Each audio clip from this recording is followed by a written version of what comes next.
The Cool Bean by Jory John and Pete Oswald, a New York Times best-selling team. The Cool Bean, written by Jory John, illustrations by Pete Oswald.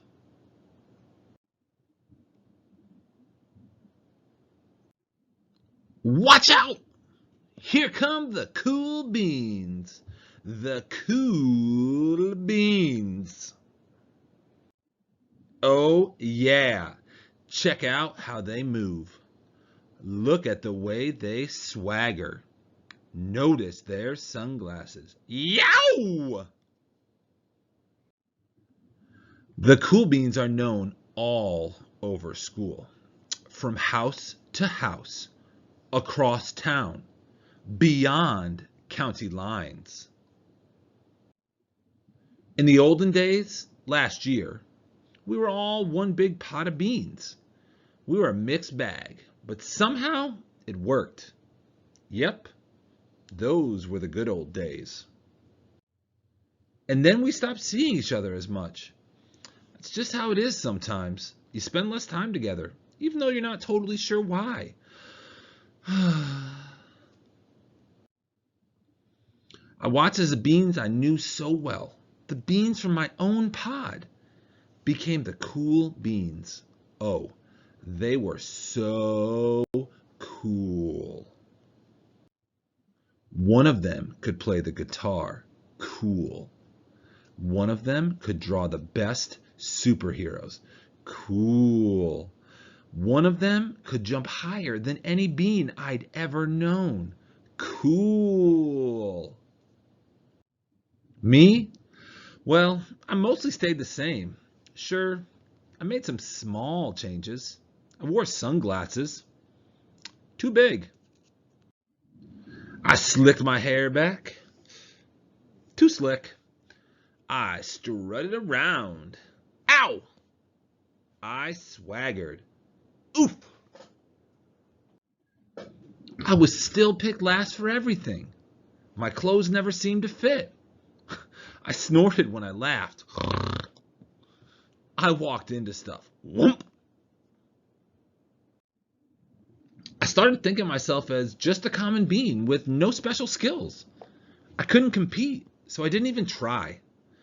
I'd never be a cool bean.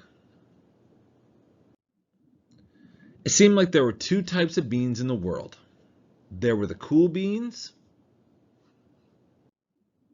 and the beans like me. The days all blended together. I lived my life and things were just okay. I took tests and ate lunches and mostly kept to myself. The cool beans continued being cool. I mean, sure, I miss them a bit, but it's not like I was going to say anything. I felt like all that coolness had gotten in the way of our friendship. And that's how it went. Until one day, I was in the cafeteria.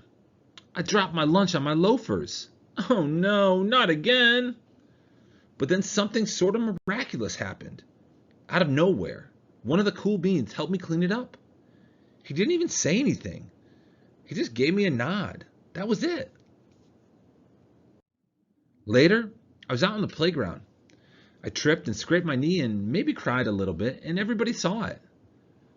Another one of the cool beans came to my side, and without a word, he dusted me off.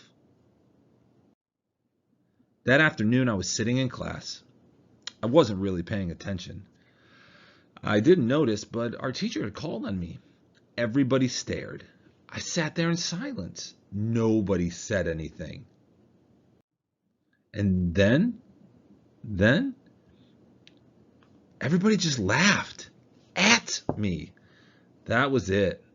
After today, I was officially a has-been. But then, one of the cool beans stood up and came over to me. Everybody watched. She leaned in close and whispered, "Hey, the teacher asked you to read from page 32. Then she gave me a quick wink and went back to her seat. It was a small gesture, sure, but it was also everything. I walked home with a goofy smile on my face. I smiled all the way through dinner. That day made all the difference. It was a day that could have been really bad, if not for the kindness of a few cool beans. It gave me a shred of confidence. That shred of confidence has continued to grow. Somebody had my back. Or a few somebodies. After that, I started hanging out with the cool beans again. How have you been? Get it? How have you been? Not all the time, but sometimes. At lunch, after school, even on the weekends. Throughout all of this, I realized that it's not about how you look or any of that other silly stuff. It's about a wink or a nod or a smile at just the right moment. It's about dusting somebody off, helping them up again, and pointing them in the right direction. You need a hand? Yes, please. Now that's cool.